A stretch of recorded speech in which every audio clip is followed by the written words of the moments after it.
Do you have a bird bath or a pond in your backyard and you want to add some moving water, but you don't have electricity? Well, stick around and I'll show you how to add it without adding electricity using a solar panel with a battery backup.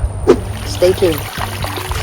Now the million-dollar question is, we are going to be using a 12-volt pump that I bought off of Amazon, and I bought some waterproof connectors. It's not really going to be in the water, but I figured since it's going to be close to the water, I would put them on there. And then connectors, attached connectors to connect it to the battery.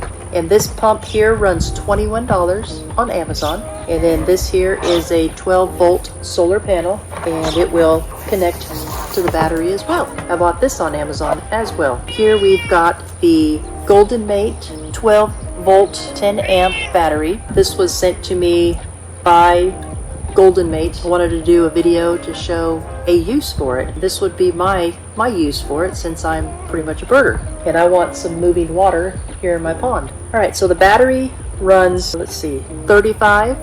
This runs 21. The panel was 20. The little connectors 12 because they are waterproof. The extra wire I had to buy was $2 at my local Ace Hardware. So I had Jeff connect the connectors since he's more of an electrician than I am. And he also showed me how to use this little reader thing to tell if the battery is 100%. So we're going to test that battery right now. And the battery is at 14.03. What I'm going to do is I'm going to connect all this together. The solar panel gets connected first, and when you're connecting, always make sure you go black to black, red to red. You don't want to cross them. Alright, so that there will keep the battery charged, and this, I'm going to have to put it in the pond before I plug it in. And I'm going to leave this little table here over the weekend while I run this, because I'm going to come out Sunday morning and I'm going to test the battery and see how much of a charge it has. Alright, so I got my little hose over here already connected. I just gotta connect it to the pump on the out. So this is the in right here, and this is the out. You want to make sure you put it on the out.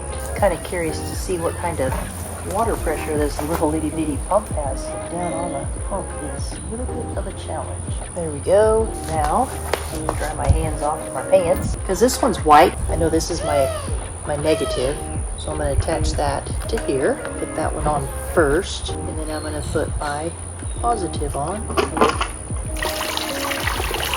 And there we have it. Pretty good water flow for that itty bitty little pump. Now the million-dollar question is, will it stay charged over the weekend?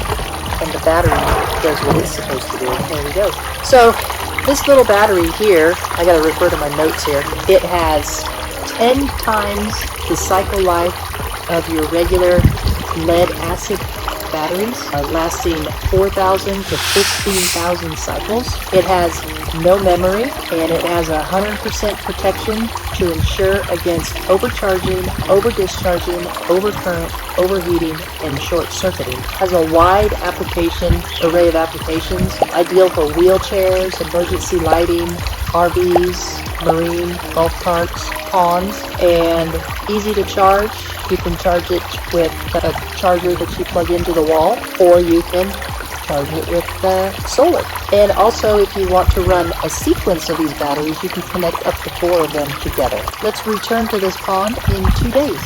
The pump is not pumping, so we're going to go ahead and check the voltage and see where we're at, and then see how long it takes for this pump to turn back on. Alright, let's check this and see what we're at. We're at a little over 2 volts, and it looks like it's charging as we speak. Alright, so we'll come back here in about an hour and check on this pump. So we are at 2.13 volts, so it's taking quite a while to charge. My thoughts on the battery is, I think it's a really great battery, and actually going to use it for is going to be a deer feeder, which actually is a bird feeder for me. I put cracked corn and birdseed in it. I'm going to put this battery in that feeder. It was just really hard to do a video to show how long the battery would last in a deer feeder, because that could take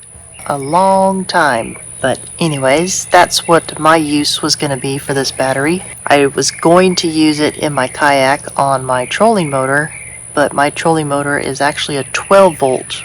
No, I'm sorry, it's a 24 volt battery. So my conclusion is that you need a bigger battery and you need a bigger solar charger. The battery probably needs to be the 12 volt 20 amp battery, and then the solar charger, it definitely needs to charge more than 1.8 amps, because this here, that pump is drawing 1.6 amps, I believe.